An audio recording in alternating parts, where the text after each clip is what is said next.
네, 40번부터 42번 문제 해결하도록 하겠습니다. 다음 글을 읽고 물음에 답하시오. 오영수의 메아리라는 현대문학 작품인데요. 먼저 소설 보기 전에 42번의 보기에서 작품 감상의 실마리를 얻고 그리고 나서 작품 살펴보도록 하겠습니다. 자, 42번의 보기 보면 메아리에서는 삶의 의욕을 잃어가던 인물들이 산속에서 서로 협력하는 과정이 나타난다. 그래서 삶의 의욕을 잃어가던 인물들이 서로 협력하는 과정이 이 산속에서 나타난다는 거죠. 이를 통해 작가는 인물들이 공동체를 형성해 나가며 인간다운 삶을 회복하는 모습을 보여준다. 그러면 이 공동체를 통해서 인간다운 삶을 회복하는 모습이 아마 이 작품에서의 가장 핵심 내용일 겁니다. 그래서 이때 이 산속은 어떤 역할을 하냐면 정신적 위안과 안정을 주는 공간이기도 하고 삶의 애환을 지닌 인물들이 과거에 겪은 상처를 딛고 살아가게 해주는 공간이기도 합니다. 그리고 아울러 산속은 혼란한 도시와 대비되어서 인물들에게 물질적인 안정을 주고 그다음에 일상적인 삶을 가능하게 하는 동시에 새로운 구성원을 품을 수 있는 이렇게 열린 공간으로 제시가 돼요. 그래서 지금 이 작품 같은 경우에는 이 산속이라는 공간적 배경이 굉장히 중요한 역할을 하고 있기 때문에 이 산속이라는 공간에서 어떻게 인물들이 공동체를 형성해 나가고 어떻게 삶을 회복해 나가는지 그 부분에 좀 초점을 맞춰서 보면 좋을 것 같습니다. 자, 본격적으로 작품을 살펴볼게요. 여기 동남향으로 후미진 골짜기에 억새와 솔가지로 덮은 움막이 하나 보인다. 자, 이 작품에서는 여러 공간들이 언급되기 때문에 공간에는 선생님이 이렇게 괄호로 한번 표시해 보도록 하겠습니다. 양동욱 내외가 들어있다. 내외라는 건 우리가 남자와 여자 또는 그 차이를 뜻하기도 하는데 남편과 아내를 이르기도 합니다. 자, 동욱 내외는 이 지리산 공비 소탕이 완료되던 다음 해 봄에 여기를 찾아들어 막을 메고 밭을 일구기 시작했다. 피난살이를 부산에서 했다. 자, 지금 읽다 보면 지리산 공비 소탕이 완료되던 다음 해라든가 아니면 피난살이라든가 자, 이런 표현들을 통해서 여러분 우리가 이 작품의 시대적 배경을 좀 유추할 수 있습니다. 그래서 전쟁이 일어났었던 1950년대를 배경으로 하고 있다는 것도 좀 알 수가 있죠. 자, 아무리 버둥거려 봐도 살 수가 없었다. 살아갈 재간이 없었다. 자, 부산에서는 살기 힘들었나 봐요. 무슨 짓이든 못할 게 없겠으나 할 짓이 할 일이 없었다. 약만 쓰면 살릴 줄 뻔히 알면서도 그렇지 못해 아이까지 죽였다. 영선국의 판잣집마저 헐리게 되자 별 작정도 없이 그만 떠버렸다. 진주에서 몇 달 동안 살았다. 지금 이 다녔던 공간들을 선생님이 이렇게 좀 표시를 하고 있습니다. 목수나 미장이 뒷 일꾼으로도 다녀봤다. 한 달에도 며칠, 그나마도 작자가 달아 품삯은 고사하더라도 제 몫에 돌아오지도 않았다. 그의 아내가 양은 그릇을 받아 입고 장사로도 나사봤다. 주로 촌마음을 찾아다녔다. 본전도 더 깎지 않고는 팔리지 않았다. 본전에서도 더 깎아야 팔리는 이런 상황. 할 일이 없었다. 살아갈 수가 없었다.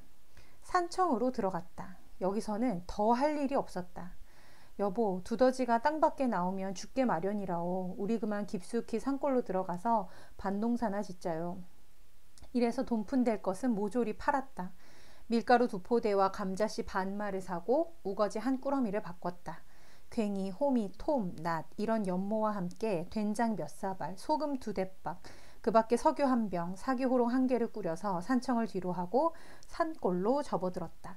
자, 그래서 이제 이 가족이 이렇게 자신들이 가지고 있던 물건을 정리해서 산골에서 살 준비를 한 다음에 들어가게 된 거죠. 10리도 넘게 들어갔다. 동욱의 걸음이 뜬다. 누구나 그래도 다 살아가는데 누구나 다 사는 세상에서 나만 살지 못하고 이렇게 무인 산골로 쫓겨가다니. 하니 동욱은 어떤 패배감 같은 서름이 치밀어 목이 메인다. 자, 산골로 들어가는 동욱의 감정입니다. 그럴수록 뒤따라오는 그의 아내가 측은하기도 하고 미덥기도 했다. 어쩔까 산골은 어디 없이 매한 가지가 아니겠나 하고 동욱이 골짜기를 두리번거리자 매 한 가지일 바야 더 들어가요. 길이 막히는 데까지 가보자요. 해는 벌써 한나절이 가까웠다. 어느 산구비로 희부옇게 강물이 보였다. 먼발치로 강만 바라보고 무작정 걸었다. 벼랑을 끼고 얼마를 돌아나가자 강은 발밑으로 흐르고 있었다. 물이 밭은 강이었다. 강을 건넜다. 있는 듯 없는 듯한 오솔길을 따라 산기슭을 돌고 몇 등을 넘어 골짜구니로 들어섰다. 들어갈수록 질펀한 골짜기였다. 길 옆에 오지 그릇 조각들이 보였다. 동네였나 보지? 그런가 봐요. 하잘것없는 이 오지 조각 그릇들이 이날 이 두 내외에게는 먼 조상의 무덤이나 찾은 것처럼 가슴이 설레고 반가웠다. 자, 여러분, 오지 그릇이라는 것은 이렇게 붉은 진흙으로 만들어서 구운 그릇이에요. 근데 그 조각들이 보였다는 것은 이 장소가 아마 사람들이 살았었던 동네라는 거를 좀 보여주기 때문에 아무래도 사람들이 살았었던 동네는 거기에 정착하기가 좀 더 수월하겠죠. 그래서 그 산골로 들어가던 이 동욱 내외에게 정착할 만한 장소를 발견하게 된 모습입니다. 그래서 이제 이들은 매우 가슴이 설레고 반가웠던 거죠. 자, 중력 줄거리. 산골 생활에 적응해 나가던 부부는 자신들에게 집을 지어준 박노인과 함께 살아가기를 바란다. 박노인은 과거에 자신을 배신했지만 가엾은 처지가 된 윤생원을 거두어 부부를 찾아와 함께 생활해 나간다. 자신을 배신했었는데 가엾은 처지가 되니까 이제 윤생원과 함께 살아가는 겁니다. 한 이틀 쉬더니 윤생원은 괭이를 들고 나선다. 놀자니 온 전신이 근질거린다고 한다. 그런가 하면 눈이 덮이기 전에 걸음을 한번 먹여야 한다고 아직 차지도 않은 뒷간에다 물을 타서 보리밭에 퍼내기도 한다. 자, 이렇게 뭔가 이제 일들을 하는 겁니다. 박노인도 놀기 심심하다면서 산으로 올라가 나무를 베곤 한다. 생산적인 일들을 하는 거죠. 산속에서. 정월달도 그럭저럭 넘어가고 2월 초순 어느 날 밤이었다. 저녁을 먹고 나서 그대로 담배를 피우면서 박노인이 벌써 진달래가 폈대. 그러자 동욱 아내가 곧 나물이 돋겠네. 좋아라. 나물은 역시 야산이 빨라. 여기는 산이 깊어서. 동욱이 그러면 감자씨도 넣을까? 하자 박노인이 씨는 넉넉한지. 동욱 아내가 장것만 가려서 두어 말 돼요. 그러자 윤생원이 불쑥 돼지는 언제 살기요? 하자 박노인은 비로소 생각이 난 듯 세전에 누가 굿이 2개 파달락 하는데 굿이 2개 파면 돼지 새끼 한 좌우 사줄까? 자, 굿이라는 건 여러분 구유를 뜻하는데 구유는 밑에 뜻 나와 있듯이 말이나 소 먹이를 담아주는 그릇이에요. 예전에는 아주 큰 나무의 안을 파가지고 이렇게 그릇처럼 만들어 줬거든요. 그래서 이걸 누가 파달라고 했는데 이거 2개 파주면 돼지 새끼 한 좌우. 좌우라는 건 자웅을 아마 뜻할 것 같습니다. 그래서 한 쌍 살 수 있을까? 이런 뜻인 거죠. 그러자 윤생원이 또 안 되면 도끼자루 하고 도리깨살도 다 내지. 나도 산나물 나면 여 내다 보탤래 라고 해서 이제 돼지를 사기 위해서 이런 다른 방법들도 함께 이제 하겠다라는 겁니다. 지금 이렇게 보면 나무를 캘 것을 기대하고 감자씨도 넣을까 하고 돼지 살 계획도 하고 있고 이런 것들이 이제 이 산속에서의 어떤 삶의 모습을 보여주는 거죠. 산속에 들어오기 전에 뭐 부산이든 진주든 산청이든 어디에 가서도 살기가 너무 힘들었던 것과는 달리 이 산속에서 이런 이제 삶의 모습들이 드러나게 됩니다. 이러고 난 한 열흘 뒤에 동욱과 윤생원은 새로 일군 밭부터 골을 치기 시작한다. 삽에다 칡새끼를 걸어 동욱이가 당기고 윤생원이 삽질을 했다. 서마지기 턱이나 씨를 넣었다. 꼬박 사흘이 걸렸다. 감자가리를 마치고 동욱과 윤생원은 박노인을 따라 산에서 구윷감을 굴려내렸다. 며칠째 꽃바람이 불기 시작하자 산은 날로 물기가 어리기 시작한다. 자, 지금 이렇게 새로 일군 밭부터 골을 치기 시작하고 또 산에서 구윷감을 굴려내리기도 하고 닭이 품자리를 찾는다.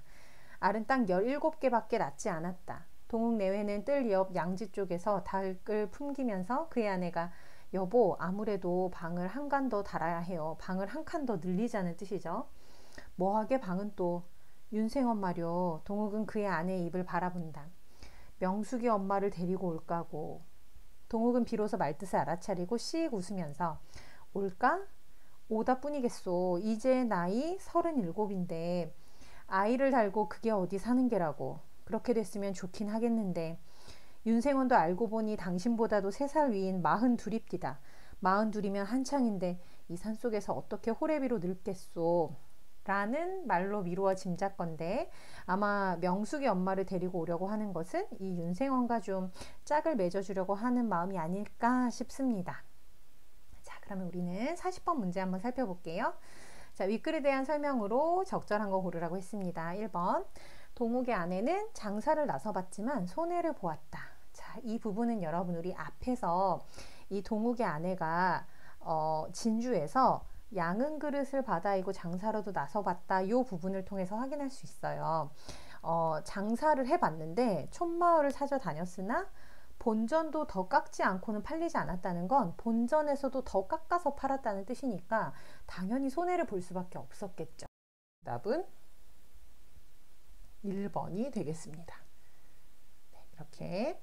자, 그 다음에 2번. 동욱은 도시에서 느낀 패배감을 아내의 탓으로 돌렸다고 했는데 이 작품에서 처음부터 끝까지 아내의 탓을 돌리는 부분은 언급되지 않습니다. 세 번째, 동욱 내외는 아무런 준비도 없이 산골 생활을 시작했다고 했는데 기억나나요? 산골로 들어가기 전에 이 동욱 내외가 여기 기억 밑에 부분에 보면 돈푼 될 것을 다 팔아서 이런 것들을 준비해서 산골로 들어갔거든요. 그래서 아무런 준비를 한 게 아니라 이제 뭐 밀가루라든가 아니면 괭이, 호미 같은 것들 이런 것들을 준비해서 갔다는 것을 확인할 수 있습니다. 자, 4번. 동욱은 박노인과 함께 진주에서 뒤딜꾼으로 일을 다녔다고 했는데 이 박노인은 여러분이 산골에 와서 만난 인물이죠. 그래서 진주에서 만난 것은 아닙니다. 5번. 동욱은 명숙이 엄마가 올 것을 확신하고 미리 방을 마련해 놓았다고 했는데 자, 이 동욱 아내가 명숙이 엄마가 오지 않겠냐고 이야기를 하면서 이제 방을 마련하려고 하는 거죠. 네, 그래서 5번도 적절하지 않겠습니다. 자, 41번에 기억에서 미음에 대한 이해로 적절하지 않은 건데 선생님은 앞에 기억부터 그 부분을 보고 여러분은 문제를 살펴보세요. 자, 이렇게 같이 보겠습니다. 자, 먼저 기억이에요. 두더지가 땅밖에 나오면 죽게 마련이라오. 우리 그만 깊숙이 산골로 들어가서 밭농사나 짓자요. 이 부분. 절망적인 상황을 벗어나고자 하는 심정. 자, 그 전까지 이렇게 앞에서 보면 부산이든 진주든 산청에서 전부 다 할 일이 없고 살기가 힘들었거든요. 그래서 이제 우리 산골에 들어가서 살자. 즉, 이 상황을 좀 벗어나보자 하는 마음이 드러나 있습니다. 자, 니은은 어쩔까 산골은 어디 없이 매한 가지가 아니겠나 라는 부분. 자, 41번에 2번에서 정착할 곳을 찾아가는 상황을 조금 더 견뎌주기를 바라는 심정이 드러나 있다고 했는데 여러분 지금 이 산골을 들어가다가 이 동욱이 어떤 감정을 느끼냐면 자신이 이렇게 도시에서 세상에서 살지 못하고 무인산골로 쫓겨간다는 생각에 서러움도 느끼고 목이 메이는 상황이에요. 그러면서 자기를 따라오는 아내가 좀 측은하기도 하고 좀 믿음직스럽기도 하고 이런 좀 마음이 있습니다. 그래서 산골은 어디 없이 매한 가지가 아니겠나. 여기까지 왔으니까 여기서 그냥 좀 찾아볼까? 이런 이제 약간 미안함과 좀 수고를 덜어주고자 하는 마음이 드러나는 발언인 거지. 여기에서 이 상황을 좀 더 견뎌줘. 이런 마음을 바라는 것은 아닙니다. 그래서 여기에서 미안함과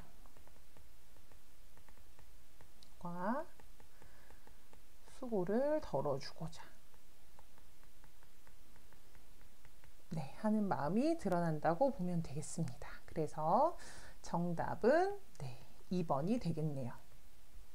이렇게. 자, 그러면 나머지 부분도 살펴보도록 하겠습니다. 자, 디귿은 여기. 자, 그럼 감자씨도 넣을까? 이 부분. 봄철 농사일에 대한 기대감. 나물이 돋겠다. 곧 봄이 되면 뭔가 할 거리도 많고 먹을 것들도 나오겠죠? 그러니까 동욱이 신나서 그럼 감자씨도 이제 넣을까? 라고 했던 부분들 기대감이라고 볼 수 있겠습니다. 자, 리을에서 보면 동욱은 그의 아내의 입을 바라본다 이 부분인데, 그 전에 이 아내가 방을 한 칸 더 달아야 한다고 하니까 윤생원은 이제 윤생원이 아니라 동욱이는 의아한 거죠. 왜 뭐하러 방을 또 추가하냐. 그래서 그의 아내의 입을 바라본다는 건 선지에서처럼 상대가 말하려 하는 내용에 대한 궁금함이 드러나 있기 때문에, 궁금하기 때문에 그의 아내의 입을 바라본 겁니다. 자, 그리고 마지막에 42이면 한창인데 이 산속에서 어떻게 호래비로 늙겠소. 윤생원의 처지를 걱정하는 모습이 드러나 있는 거죠. 어떻게 호래비로 늙겠냐. 명숙이 엄마가 오면 좀 연결해 줄 수 있지 않을까? 뭐 이런 마음도 함께 드러납니다.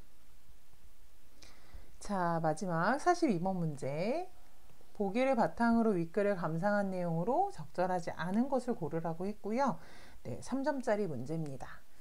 자, 아까 우리 보기는 살펴봤고 다시 한번 보면 이 작품에서의 산속이라는 공간적 배경은 매우 중요한 역할을 합니다.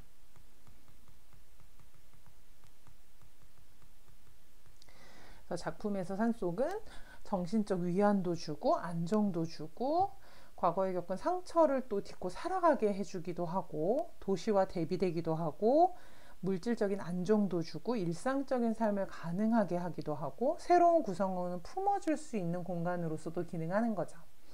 자, 1번 아무리 버둥거려 봐도 살 수가 없었던 피난살이와 할 일이 없어 살 수 없던 도시는 그 이전까지 괴로웠던 순간들이요.